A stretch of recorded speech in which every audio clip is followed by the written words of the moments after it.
João 6, 22.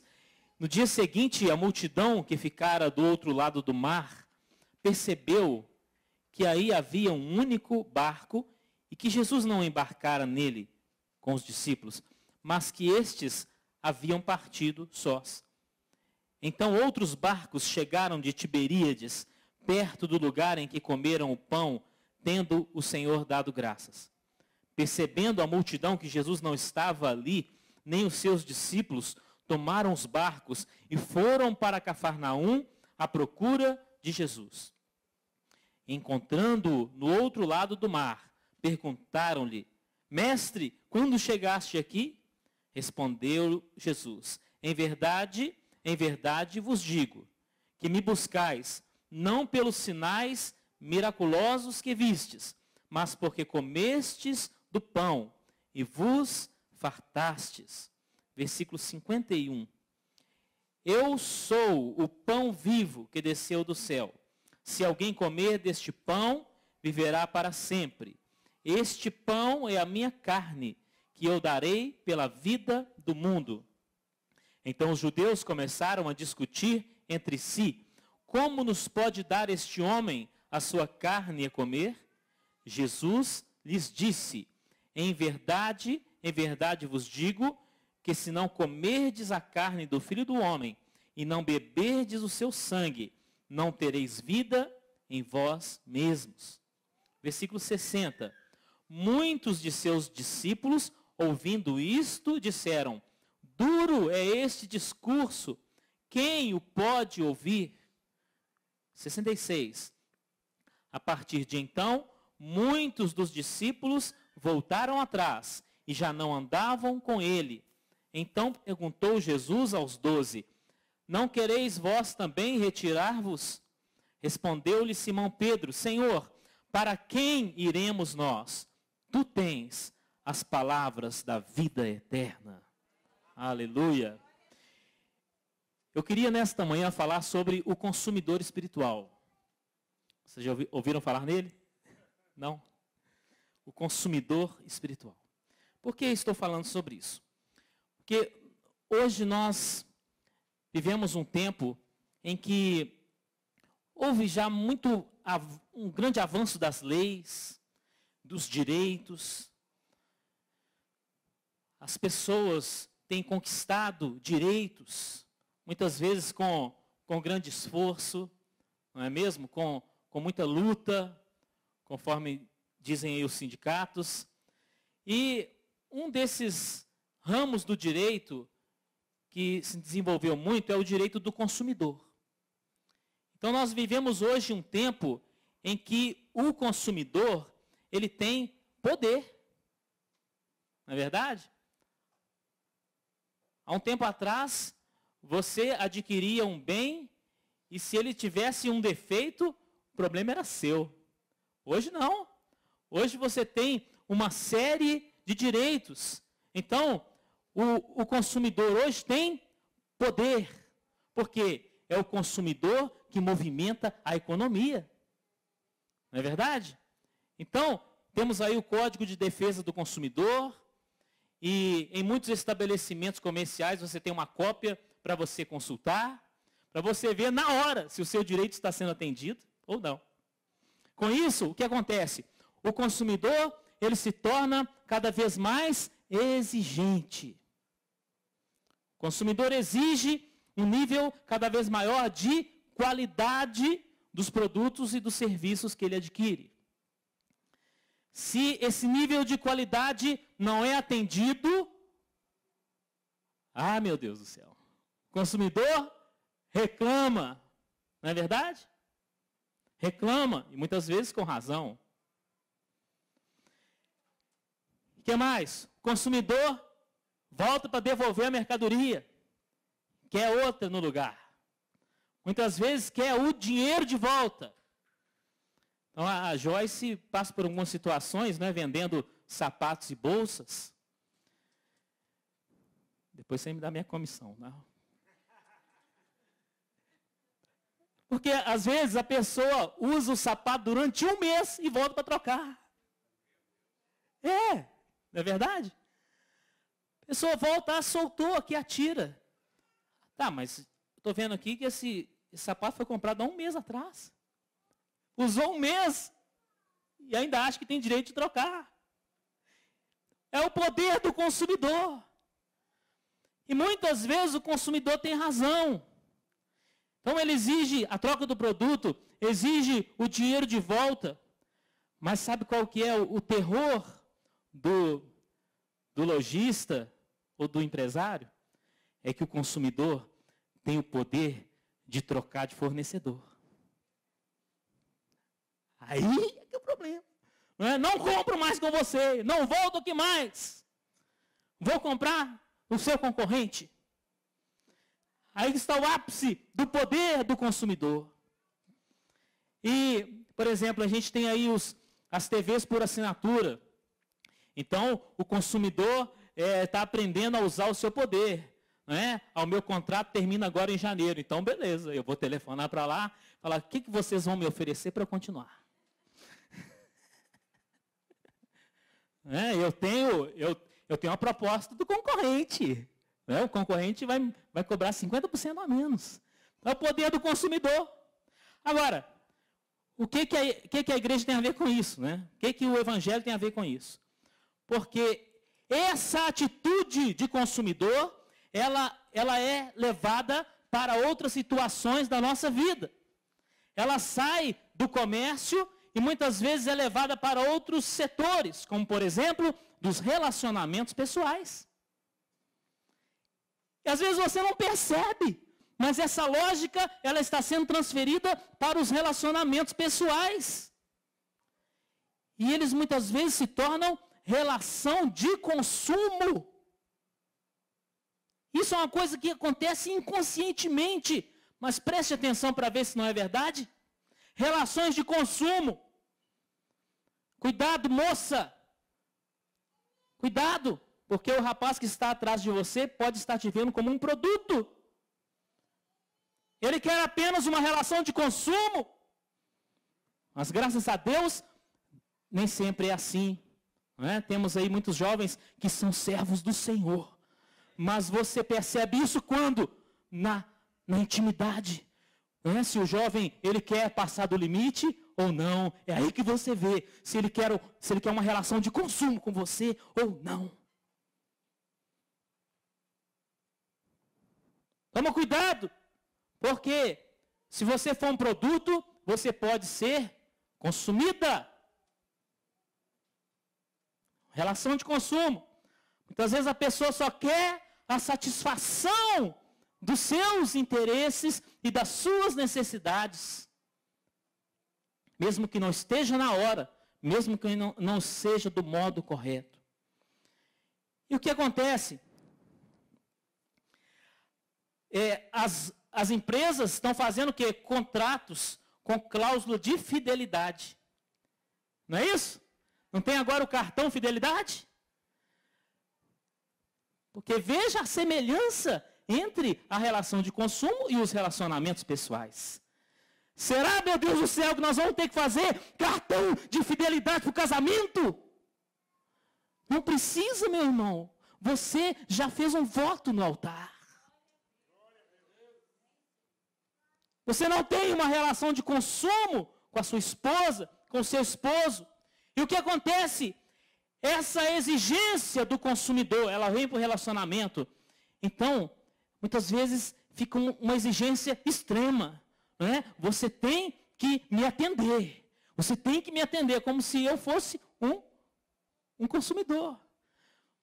Você tem que me atender. E às vezes as exigências podem estar além do razoável, além do previsto. E o que acontece muitas vezes? Se você não me atende, eu vou trocar de fornecedor. Não é? Muitas vezes, a esposa é descartada como se fosse um produto, o esposo é descartado como se fosse um produto, é jogado fora, agora eu quero outro, agora eu quero outra. É uma relação de consumo. Passou na televisão a história de um ator. um galã da televisão, que tinha uma esposa também muito bonita, mas esse galã, ele sofreu um acidente e ele ficou imobilizado numa cama. E o que aconteceu algum tempo depois? A esposa pediu o divórcio. Por quê? Porque ele não estava em condições de atender às necessidades dela, às exigências dela. E é uma situação complicada. Mas onde fica aquele voto? Na saúde ou na doença? Na riqueza ou na pobreza? Onde fica? Você não vive uma relação de consumo com a sua esposa ou com o seu esposo. Veja bem, e nós levamos essa atitude também para o relacionamento com Deus. E isso está cada vez mais evidente, cada vez mais frequente. O cristão, muitas vezes, tem essa mentalidade de consumidor na sua relação com Deus. Parece que o papel de Deus é apenas nos dar bênçãos. Calma, espera aí. Espera aí. Deus abençoa? É claro que abençoa. Mas Ele não nos dá apenas bênçãos. Ele também nos dá mandamentos. Ele nos dá diretrizes para a nossa vida. Ainda que muitas vezes não seja aquilo que nós gostaríamos. Ele nos dá disciplina. Ele nos dá repreensão. Veja como que é diferente. Mas se eu sou um consumidor espiritual, então eu tenho aquela expectativa de só receber. E só receber o que eu escolhi. Porque o consumidor, ele é que escolhe. Está aí também um detalhe do poder do consumidor. É ele que escolhe. Então, Senhor, eu quero aqui algumas bênçãos, mas além de querer as bênçãos, eu vou escolher. Eu vou dizer para o Senhor qual bênção que eu quero. E eu não aceito outra. Será que você tem essa atitude? Não, né? Aqui não tem esse problema. Isso tem acontecido numa outra igreja onde eu visitei, né? Mas aqui não tem disso. Amém? Amém. Deus abençoe. Deus abençoe. Então, meu irmão, o papel de Deus não é apenas te abençoar. Assim como o papel de um pai não é apenas suprir a necessidade dos filhos, mas é dar muito mais do que isso. É dar muito mais do que aquilo que agrada. É dar muito mais do que presentes de Natal, aniversário, Dia das Crianças, etc. É muito mais do que isso. Assim também Deus em relação a nós. Então nós temos aí em João capítulo 6, esse princípio da lógica do consumidor. Não tinha aí o Código de Defesa do Consumidor, não tinha. Mas não é esse o comportamento dessas pessoas aí? Não é isso? Eles estavam atrás de Jesus como que? Fiéis seguidores do Mestre? Não, como consumidores de pão. Era esse o interesse. E parecia que eles eram pessoas fervorosas. Nós vamos procurar Jesus. Jesus não está aqui nesse barco.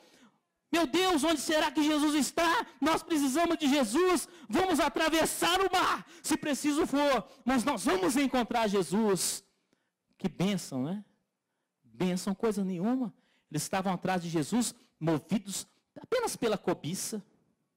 Apenas por isso.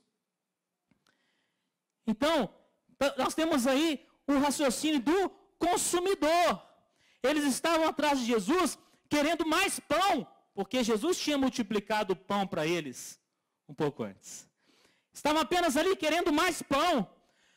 Mas eles estavam enganados, porque Jesus era carpinteiro e não padeiro. Não é verdade? Alô? Vocês estão atrás da pessoa errada. Então, Jesus não deu o que eles queriam. Jesus não deu. Meu irmão, Olha, Jesus te abençoa, Jesus já te abençoou, Jesus vai abençoar mais, mas em algum momento ele pode te dizer não. Aprenda isso. Conscientize-se disso. Em algum momento ele pode te dizer não. Por quê? Porque ele é soberano.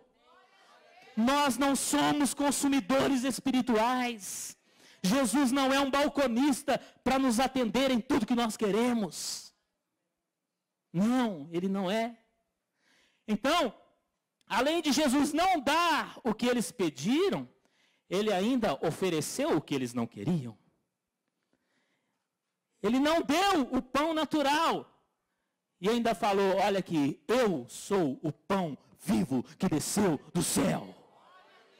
Ou seja, Jesus estava dizendo, o que vocês mais precisam não é o pão de trigo, o que vocês mais precisam é de mim. E o que você mais precisa, meu irmão, é de Jesus na sua vida. É de Jesus. O que eu mais preciso na minha vida é de Jesus. Precisamos de pão também. Mas isso está em segundo plano. Nós precisamos acertar a nossa ordem de prioridades. Então, Jesus escandalizou esse povo. Porque ele falou, olha aqui, vocês têm que comer a minha carne e beber o meu sangue. Então foi um escândalo. Por quê? A lei de Moisés proíbe o consumo de sangue. E eles poderiam comer carne humana? De jeito nenhum. Então Jesus assustou essas pessoas. Ele deu para eles ali um tratamento de choque. Meu irmão, que não seja necessário um tratamento de choque na sua vida. Compreenda a palavra do Senhor hoje. Compreenda, reavalie a sua lista de pedidos diante de Deus. O que é que você está querendo? De repente Deus pode dizer não para algum ou alguns desses pedidos. Então aceite o não de Jesus. Não espere você chegar numa situação de confronto, de ficar escandalizado com o Evangelho. E aí o que acontece? O consumidor, quando ele não é atendido, ele troca de fornecedor. E esse pessoal aqui abandonou Jesus. Abandonou Jesus. Aqui está escrito que muitos daqueles seguidores abandonaram Jesus. E eles foram embora. Agora, muitas vezes trazemos essa atitude do consumidor espiritual para a igreja. Então, olha, o culto, ele tem que me agradar.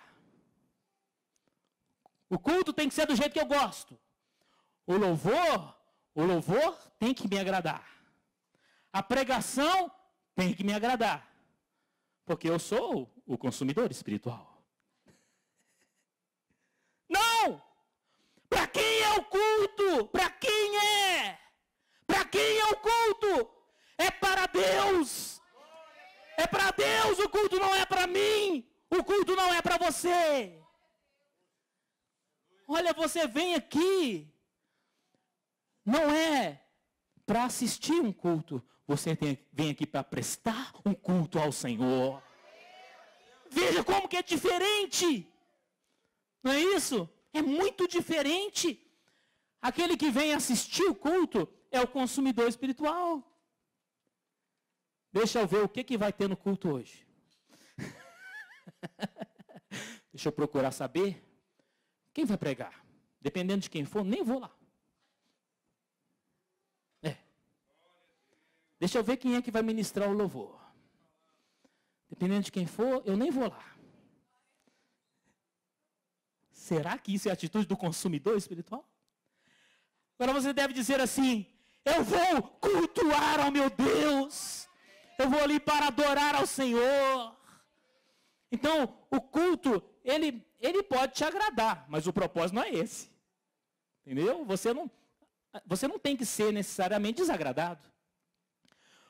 O louvor pode até te agradar, mas o propósito não é esse.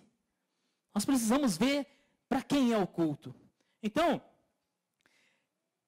outra confusão que a pessoa pode fazer é o seguinte: dízimos e ofertas não são pagamentos por serviços espirituais. Não são pagamentos. Você não pode dizer, eu estou pagando, então eu quero ser bem atendido aqui na igreja. Não! Você não está pagando por nada. E nem se fala das bênçãos de Deus.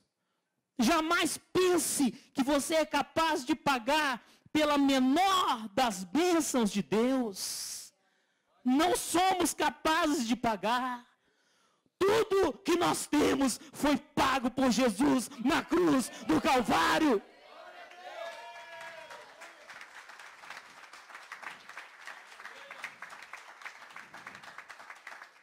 Glória a Deus. Não, nós não estamos pagando nada, nada. Não importa se o seu dízimo é alto, se o seu dízimo é baixo, não importa. Tudo que você recebe é pela graça de Deus. Pela graça. Então, não aceite na sua vida essa atitude de consumidor espiritual. Meu irmão, nem sempre a pregação vai te agradar. Nem sempre. E se eu, ao pregar, ou qualquer dos pastores, se nós estamos sempre te agradando, possivelmente não estamos sendo úteis para você.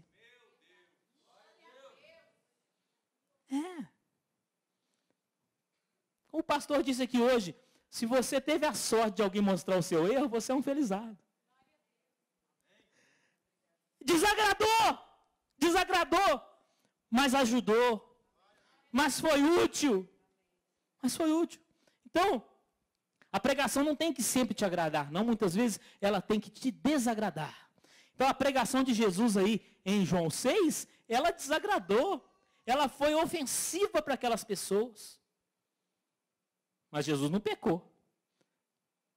É ofensa por causa dos conceitos que elas tinham, por causa do coração duro, não é isso? Então, é igual aquele exercício físico. O exercício físico que não provoca dor, ele também não desenvolve a musculatura. Você levanta aquele peso, que não vai causar nenhuma dor, a não ser que eu fique o dia inteiro fazendo isso, né? Então, se não doer, não acrescentou nada.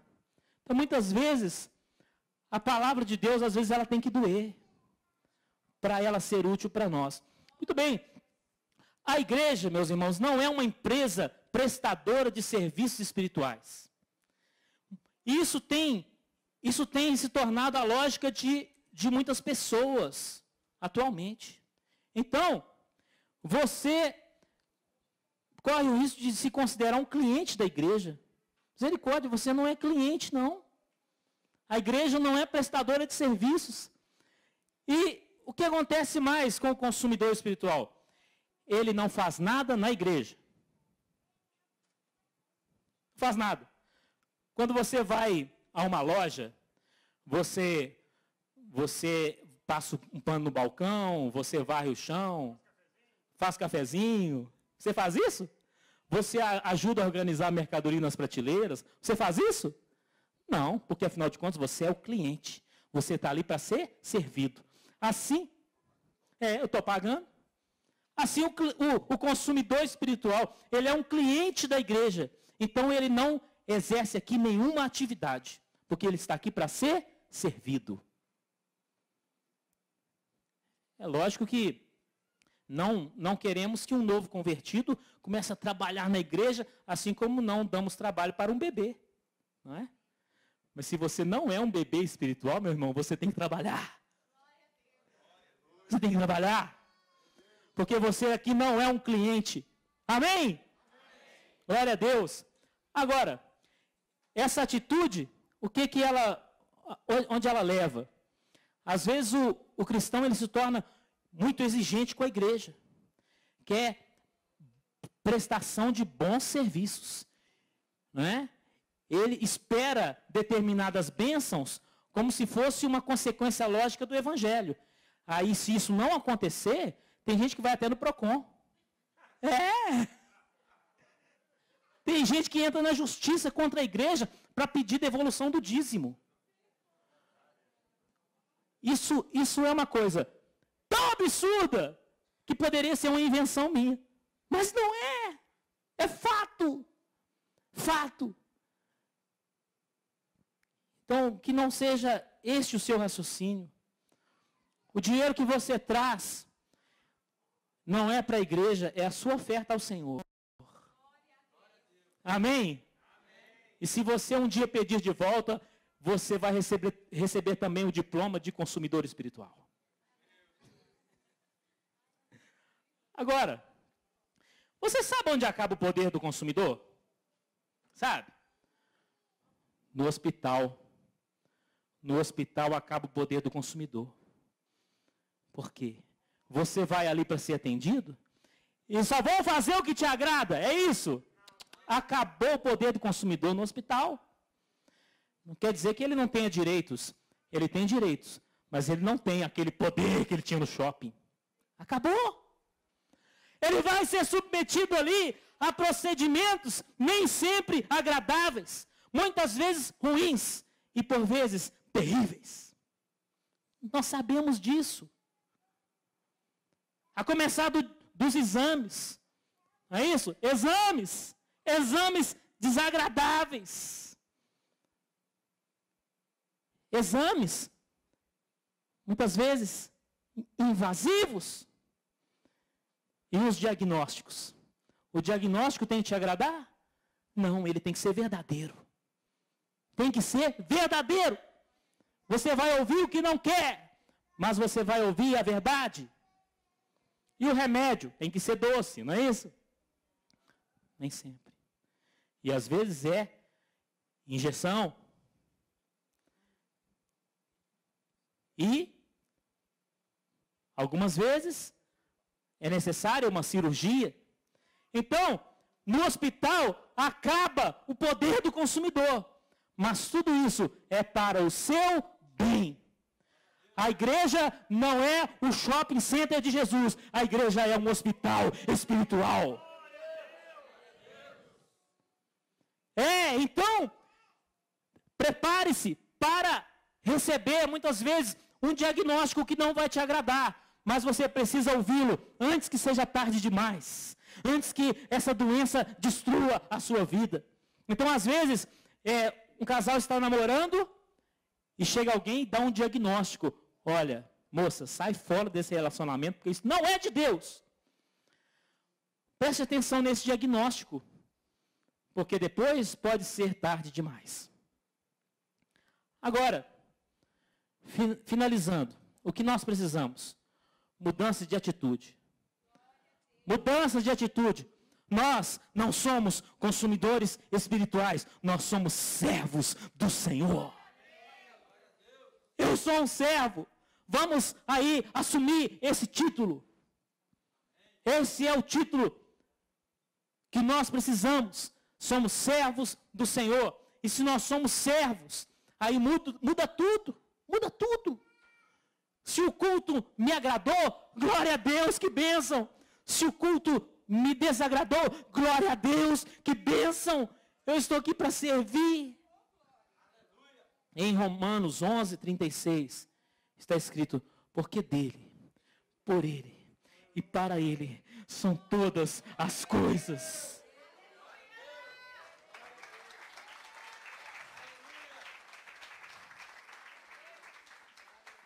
Ali não está escrito, porque nosso, por nós e para nós são todas as coisas. Não, não é isso.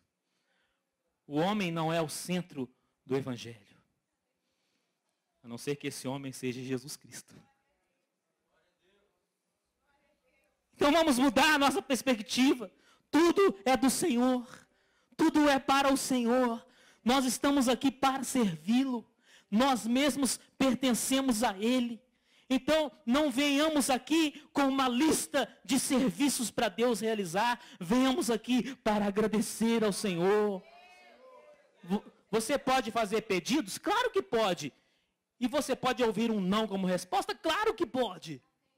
Não é? Mas vamos agradecer ao Senhor, vamos louvar ao Senhor, vamos adorar ao Senhor, vamos ter uma atitude diferente, não vamos ter uma relação de consumo com Deus. Não aceitemos isso na nossa vida. E vamos continuar com Jesus. Essas pessoas aqui em João 6, elas abandonaram o Senhor. Meu irmão, não abandone o Senhor. Não troque de igreja por causa de um raciocínio de consumo. Não troque de igreja porque não recebeu a bênção X. Não seja esse o motivo para você sair da igreja. Mas principalmente, não abandone Jesus, porque Ele não é um fornecedor. Não é um fornecedor. Olha, como disse Pedro aí, Senhor, para quem iremos nós? Tu tens as palavras de vida eterna. Aleluia! Eles estavam em busca de um pão para a vida física, mas Jesus tinha palavras de vida eterna. Glória a Deus! Então vamos dizer, Senhor, o que o Senhor quer que eu faça? Eu sou um servo do Senhor. Agora eu vou dizer o seguinte, também não vai faltar pão. Não vai faltar pão. O filho pródigo falou assim, os trabalhadores do meu pai têm pão com fartura. Não vai faltar pão. A questão é que o nosso foco não pode ser o pão. O nosso foco tem que ser o Senhor Jesus. Amém?